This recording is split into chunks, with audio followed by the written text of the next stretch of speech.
Alright everybody, welcome to episode 267 of Psykos Platters, always powered by coffee each and every time. You'll have to forgive me. Been a few weeks since I made a video. Part of the reason is because I'm recuperating from hernia surgery. Real fun stuff, kids. No, it's not. But if you could have a little side prayer for the mighty Psycho in the continuation of the healing process and all of this, I would be perfectly fine. It appears I'm not going to be able to probably go back to work till mid-July. Ugh. Well, one of the things I've been able to do is I've been spinning a lot of vinyl and a lot of other things. This pretty much is going to be another various hodgepodge episode, along with a little VCLT, okay? Some nice unexpected VCLT. Okay, so where do I want to start with this? How about some books that I ended up getting? How about some books? Really dirt cheap. I don't think I spent any more than $1 for these, even less. Eminent Hipsters, Donald Fagen. Now, I am a big Steely Dan fan. I am. I don't know how you people feel about, you Dan fans out there, about being that Walter Becker's dead, and even though Larry Carlton has pretty much joined the fray for the tours, why they still call it Steely Dan. You know, I don't know. I'm glad I got to see Steely when Becker was still alive, even though that show was very weird too. Here's the front, here's the back. But Eminent Hipsters, Donald Fagen.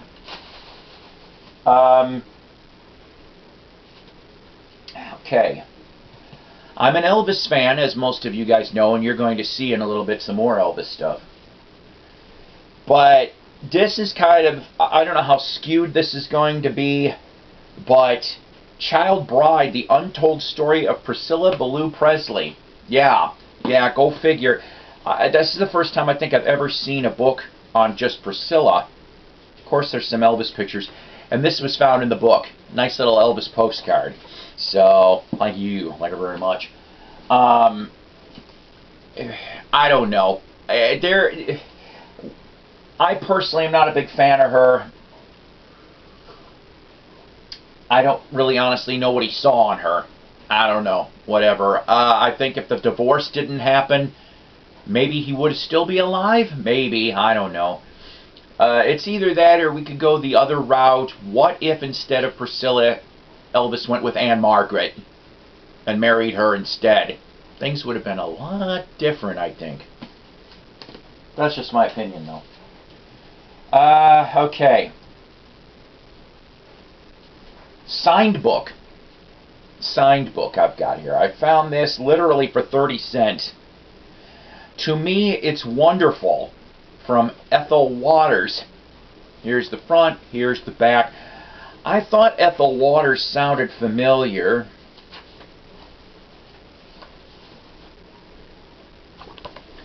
This book came out in 1972. She passed away in 1977. She had a lot of minor hits in the 20s and 30s in the blues vein, and jazz and stuff like that. She also was an actress. She did a bunch of pictures. In 1972, she started being a minor celebrity in the Billy Graham Crusades. So I'm guessing that sometime between 72 and 77, that's how she did the book signing. Kind of interesting when I can find stuff like that. This next one, he was just in Fort Smith not too long ago. I really wish I could have seen him. Almost like a song, Ronnie Milsap.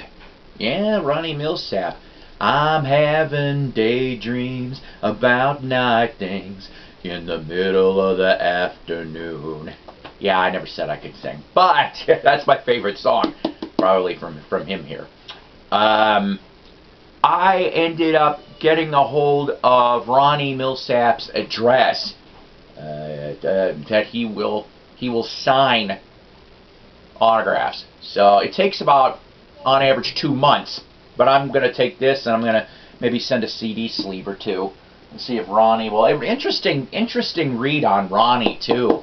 By the way, if you ever find this book, grab it up. Like I said, I don't even think I paid $1 for this, but it's just, I mean, there's a lot of interesting connections. There's some Elvis stories. There's Kenny Rogers. There's a bunch of different things in there for Ronnie. Lastly, I had this on hardcover and it disappeared, but I ended up finding it in softcover, 50 cents.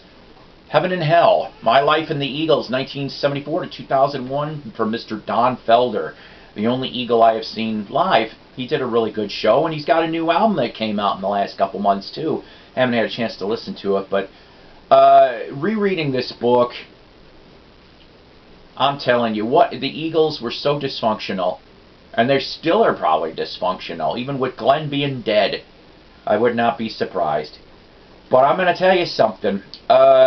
Personally, that is one of the bands I really think that should have stopped after Glenn's death. Even Don Henley originally said the Eagles were no more. Right. And then a couple months later, they're all reconvened with Vince Gill and Deacon Fry. I don't know. Have you guys seen the Eagles in that lineup? Am I wrong that they should have stopped when Glenn died? I even hear rumors of maybe a new album on the horizon from them. I'm going, I didn't really like the last album too much. But Don Felder for that. Let's see. I picked up some interesting CDs. How about I show you that? I know. The Police. Ghost in the Machine. This was the first Police album I'm saying, that I ever listened to. I remember 1983, buddy of mine had a Walkman, I had a Walkman, he had this in his Walkman. And I only have ever heard Everything She Does Is Magic, Invisible Sun. I remember those from MTV. But I got to hear all of this and I'm like, holy crap. And he let me borrow this, and he let me borrow Synchronicity. And I love those albums. I did. I think they went out on a good note. But am I wrong that I kind of wish they'd at least attempt a couple new songs? I don't really know the dynamics of this band exactly. I've heard there's some animosity involved in here somewhere. But, you know, I mean, geez, if they were able to get back together in '08 for that reunion, something tells me they could at least get back together for a new song or two. I just want to hear if they've still got it. One of the reasons why I grabbed this, and I also have some Police vinyl, is I also happen to have the address for Stuart Copeland, and I'm going to see if maybe he'll sign some stuff for me, which would be really, really nice. It's through his management agency. Poco, The Forgotten Trail, 1969 to 74. On Epic, and from 90 this came out. This is a very looking good comp here. Reason why I grabbed this, another one. I've got Richie Fury's address, and I want to see if I can send this along with some Buffalo Springfield and some other Poco things. And Poco's coming a couple hours away from me in October. If the tickets are reasonable, I might just do this. The Monkey's Head on CD. Yeah, it's been, you should have known there'd be a Monkeys thing here. This is the Rhino release from the mid-90s, and I'm glad to have it. I don't have all of these. I like the extra bonus tracks at the time. I don't know if any of you Monkey fans remember, but if you bought these brand new back in the mid-90s, that they came with collectible cards. Yeah, one for each CD. I thought it was funny. I would love to find the whole set of 9 of those. Molly Hatchet's Devil's Canyon. It looks like it was a promo here at one point or another. Devil's Canyon, very strange story. This came out in '96. If you're a Hatchet fan, you'll know about this, but if not, bear with me a second. So, and when Hatchet was excuse me. I can't talk today. So, Hatchet isn't really Hatchet anymore. Hatchet has been a tribute band for quite some time. But going back to 1990 to 95. In 1990, the group of Molly Hatchet sort of technically broke up. They had 3 original members in that lineup. You had Danny Joe Brown, Dwayne Rowland, Bruce Crump. Those were your 3 originals. Along with John Galvin, who was on keyboards. John Galvin came in 1983, 84 roughly. He ends up on The Deed Is Done and keeps going through the rest of the Epic and the Capitol lineup. And then Riff West ends up coming to as a replacement. He was there for a couple of years prior. He worked with one of the Splinter Foghat lineups as well in the 80s. So all of those guys, were around until 90. So then, late 90, the band breaks up. The only ones that are still there are Danny Joe Brown and Bobby Ingram. Bobby Ingram comes in 87 to replace Dave Hulbeck. I hope I got that pronounced right. And so he was a member of Hatchet since 87, so he wasn't on the classical stuff. The only thing he ends up on before this is the 1989 album Lightning Strikes Twice, which I have yet to find that damn thing on Capitol. I have never found a vinyl copy. I'd love to find a copy of that. It's an okay album. It's not great. It's just I've got all the other Hatchet stuff, and I'd like to find it. So by 90, the manager of Hatchet pretty much goes off, and he gets out of it. And in essence, Hatchet is Danny Joe Brown and Bobby Ingram with whoever they can get their hands on. 1993-94, Banner Thomas, the original bass player, comes back for a year. He ends up on a co-write on one of these songs, go figure. This album came out in 96, like I said. Where I end up with this album is a little bit deceiving, is because Danny Joe Brown is listed as singer on the credits, but he doesn't end up on this at all. In fact, they said they only ended up, for this album session, he only did 3 or 4 songs. Where those tapes went, I have no clue. But Bobby Ingram ended up taking the band from 2000 on. He went off and bought the copyright, bought all the other stuff, and basically, like I said, with the exception of Dave Hulbeck, who came back from 2005 to 2015 until his death, it's been a tribute band ever since. And I wouldn't really spend my hard-earned money on the new albums if there is one. I always seem to find them in thrift shops because I'm just curious to see how things listen to. This isn't a great album. It could be worse, but like I said, so Devil's Canyon, Molly Hatchet, a little bit of deception going on there. This one here, The Who, live at the Isle of Wight 1970, another promo of sorts. I have been told this is one of the best Who gigs ever. You got Live at Leeds, yes, but this, I'm told, is another kick-ass one. I cannot wait to listen to this. I ended up getting these CDs quite some time ago. Not some time ago, but like in the last week or two for these. Beatles Live at the BBC.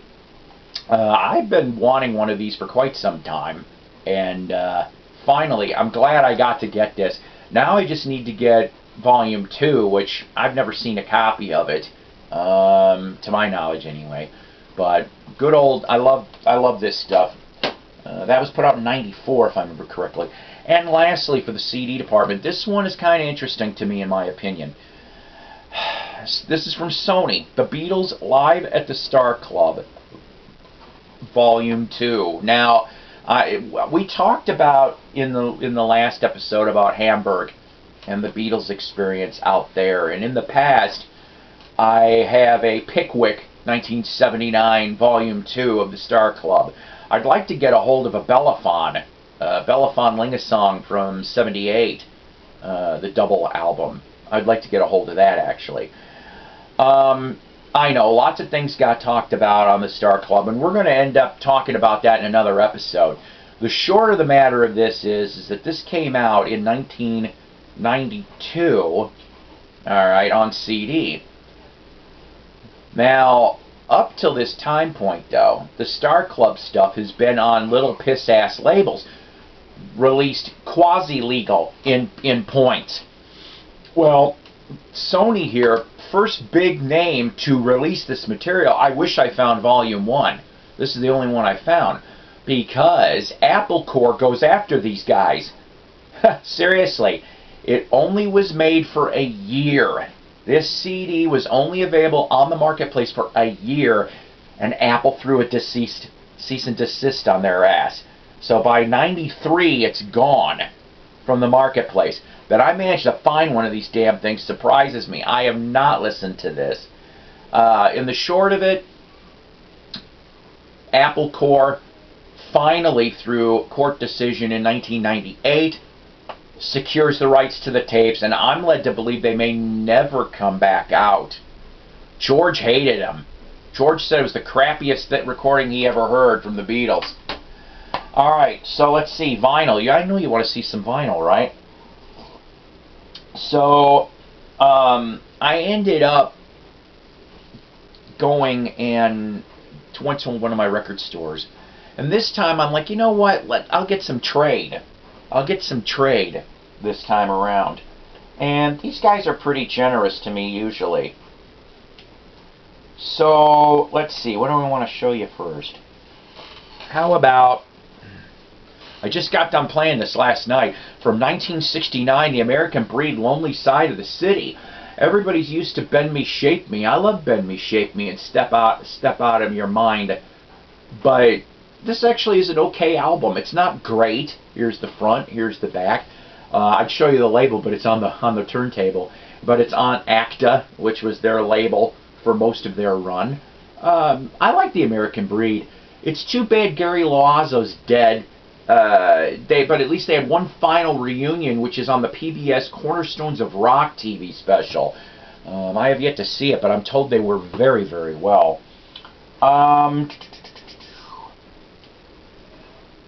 How about The Fluorescent Leech and Eddie, 1972 on reprise. Here's the front, here's the back. Now, I like Flo and Eddie. I like the Turtles. I like Flo and Eddie. I had their mid-70s Moving Targets album. Excellent album if you ever can find that thing. Grab it. This one here is actually pretty damn interesting too. In late 1971, of course, at that time, Flo and Eddie were members of Frank Zappa's Mothers of Invention. Well, Frank Zappa's band, excuse me. So, Frank falls off the stage in November of '71. He's out of commission for a while. Flo and Eddie end up doing an album, and the rest of Frank Zappa's band were like, hey, we'll help you. So basically this is every member of Frank Zappa's band except Frank, who of course was laid up. Not too bad. Grab it if you can, when you can. Alright. John Lennon, Nobody Told Me. This is a promo on Polydor. I always loved this damn song. The genesis of this song really was originally to be a demo for Ringo's Stop and Smell the Roses album. In fact, the original cassette that Ringo,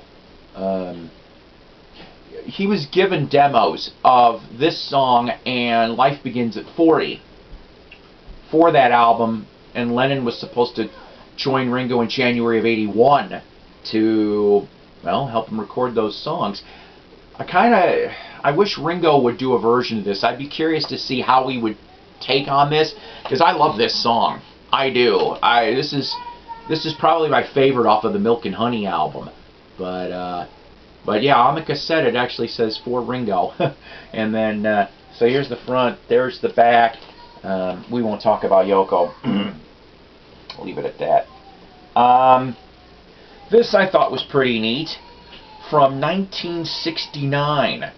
Cat Mother and the All Night Newsboys, The Street Giveth and the Street Taketh Away. The reason why I grabbed this, Jimi Hendrix produced this. Hendrix produced this, but the thing is, he's not on this. Most of the time, when Hendrix would get involved in production or anything else like that, he'd be at least involved some way. This actually, he's not. This ended up being recorded in October of '68. In that Hendrix book, that Ultimate Hendrix book I was reading,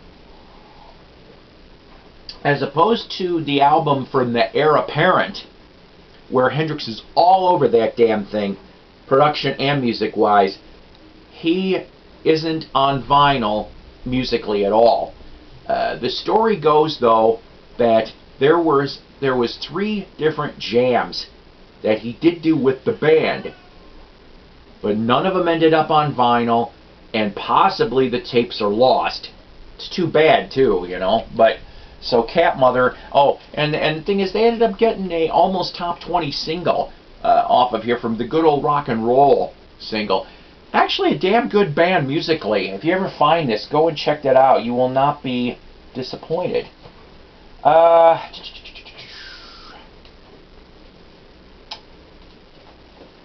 liked their first album. I found the second album, this time on Casablanca, The Gods from 1979. Nothing is Sacred. This is a gold stamp promo. It's actually, it's okay. I like the first album better with Candy's Gone Bad. Oh boy, that one was pretty good. But this one's okay. And unfortunately, Eric Moore, who was the long-standing member of the Gods, well, died earlier this year, unfortunately. So pretty much no more Gods down that one. This next one, I was very surprised to see this. I'm a big Angel fan. I actually enjoy their 70s output. But I had the album Sinful from 1979, but I never came across a copy of what it originally was. Bad Publicity on Casablanca from 1979. I don't know how many copies came out of this thing, because I never heard the entire excuse as to why they replaced the cover and changed the title. But I was actually happy to find this. I don't know how rare it is. I really, really don't. But I had to grab this. Rockin' album through and through. I'll tell you that right now. Very pleasantly surprised on all of that. And let's see here. I also got, there it is, in the trade, I grabbed on Music Club the Pete Best Combo on CD. Yeah, I've never seen this before. The mid-60s U.S. recording sessions featuring the original Beatles drummer. This isn't everything I'm noticing here, but I'm assuming that this stuff was recorded between 1964 and 67-ish, I think. There's not much in the liner notes to give help on this. I do recognize a couple titles, and they are 65, 66, but some of these I have never seen before. So, Pete Best as well. The final part of this episode, the VCLT. I ended up getting a bunch more 45s, but these were the ones I happened to dig. I liked them the most. These all came from Donna Jo Catlady. Yes, my Arkansas bestie. Wonderin' from Roy Orbison on MGM. And a nice, better copy of Crying Time from Ray Charles. I have this, but it's all scratched to holy hell, so this one's better. So these next ones here, I'm sorry, I kind of went a little lazy. I'm just not feeling up to doing a lot of research at the moment, okay? So, off the cuff, all the rest of these Elvis 45s, yes, from about 1956 to 1967, yeah, all of these are. Some of these I never had, though, before, which was cool. Wild in the Country, from the movie title of that. Love Letters.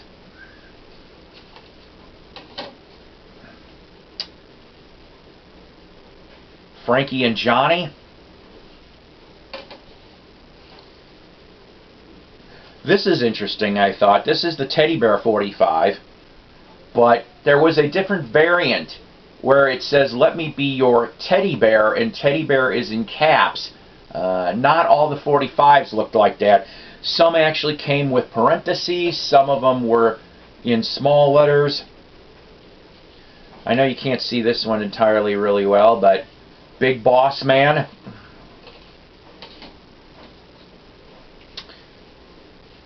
Oh yeah, I think this one's from '69. Trouble on the tan label. Too bad that this wasn't the gray label. Go figure. I guess the RCA gray label did not stick around very long. Mid-1970s. A semi-high dollar amount for the gray label version. I would love to find, now that I know that, I gotta look for gray labeled Elvises. It just would be awesome in itself. Judy.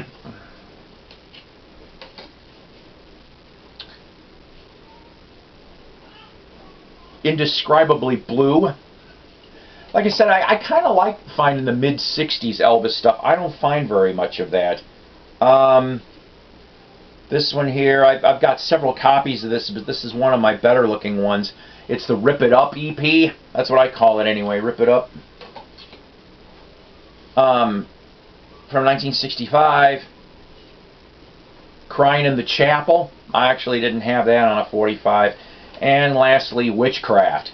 So all those Elvises I am happy to have in my collection. I know I said this before, and I'll ask it again. Is there anything left, do you think, in the vaults for Elvis? Anything of any significant nature? I think we've scraped the bottom of the barrel, almost. If I'm wrong, tell me in the comments. There was an interesting little 3-CD set that came out from Memphis Recording Service about Elvis in the Army. Those years.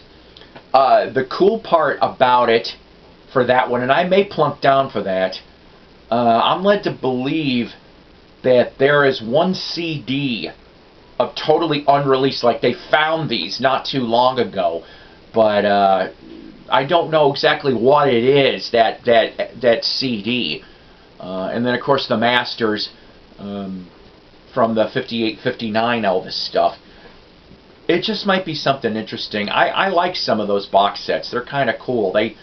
If you don't have the material, and this is the first time you're getting that material, it may be worth your while. I have to apologize. I do have new subscribers. Yes, I do, but I'll have to save that for the next episode. I'll try to do these every so often, guys, but like I said, I'm still trying to recuperate and all. Also, continued prayers, please, for my father, Jerry. He is not doing any better. Looks like we're kind of going on the decline, and I feel bad about this. Also, rest in peace to